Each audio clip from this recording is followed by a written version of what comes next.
La discussion durait déjà depuis longtemps, quand Caïphe, le grand prêtre, se leva. Il se fit un silence dans lequel on l'entendit s'écrier. Comprenez-le tous, il y va de l'intérêt de notre peuple.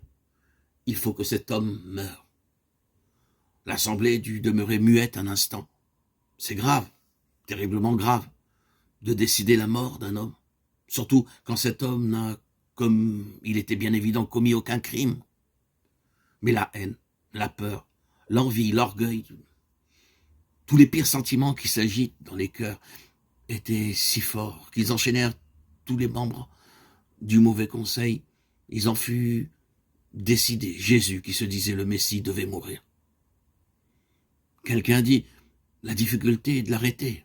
Avec tous ces gens qu'il a su rendre fanatiques, comment faire? Si vous tentez de le saisir en public, dans le temple par exemple, vous allez certainement déclencher une émeute. Et c'est alors que les Romains interviendront. On discuta un moment sur ce point. C'était vrai que s'emparer de lui n'était pas commode. On ne savait même pas où il passait la nuit, changeant sans doute chaque soir de gîte. Pourtant, ce serait de nuit qu'il faudrait agir, lorsqu'il était seul. Un autre assistant fit signe qu'il voulait parler. « Je connais, dit-il, un des hommes de sa bande, oui, un de ses 12, qui sont toujours à côté de lui. C'est un nommé Judas. Il est né à Cariote, là-bas, dans le sud. Il n'a pas l'air d'être très satisfait de toute cette histoire. La dernière fois que je l'ai rencontré, il m'a dit qu'il était las de toujours courir par les chemins à la suite de Jésus, que toute cette aventure lui paraissait stupide, qu'il ne croyait plus du tout que son maître pût un jour se faire proclamer roi d'Israël.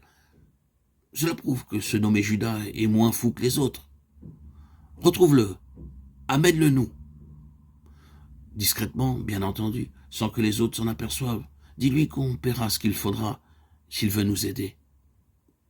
Le fait est si stupéfiant qu'on hésite à le croire. Et cependant, il est vrai, parmi les 12, parmi ses amis de premier rang, de la première heure, parmi ceux que Jésus avait lui-même choisis, auxquels il avait donné tant de marques exceptionnelles de confiance, il y avait un traître. Depuis que l'Évangile existe et que des générations de chrétiens l'étudient, personne n'a jamais pu expliquer tout à fait les sombres, les affreuses raisons qui ont décidé le misérable. Qu'avait-il donc espéré ce Judas Iscariote en entrant parmi les compagnons du Christ? Que le maître triompherait vite, qu'il deviendrait roi d'Israël et qu'il lui donnerait à lui une place de ministre? Saint Jean dit aussi qu'il était un voleur et que, chargé de la bourse commune, il dérobait ce qu'on y mettait. Mais s'il avait été seulement un voleur vulgaire, n'aurait-il pas pu plus d'avantage à continuer ses larcins qu'à trahir son chef? Cela est, vous le voyez, bien mystérieux. Et ce qu'il est tout autant, c'est que Jésus, qui savait tout, ait gardé Judas à côté de lui jusqu'au bout. Pourtant, à plusieurs reprises, il avait nettement fait comprendre qu'il n'ignorait rien. Un jour, parlant aux 12, il leur avait dit « Un de vous est un démon ». S'il la conservait dans sa petite troupe, c'est qu'il l'a bien voulu, et là encore, nous sommes dans un profond mystère.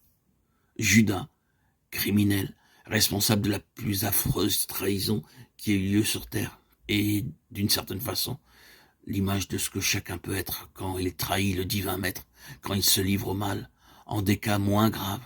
Jésus nous a donné son amour et ses leçons, mais il nous laisse parfaitement libres de refuser cet amour et de désobéir à son enseignement.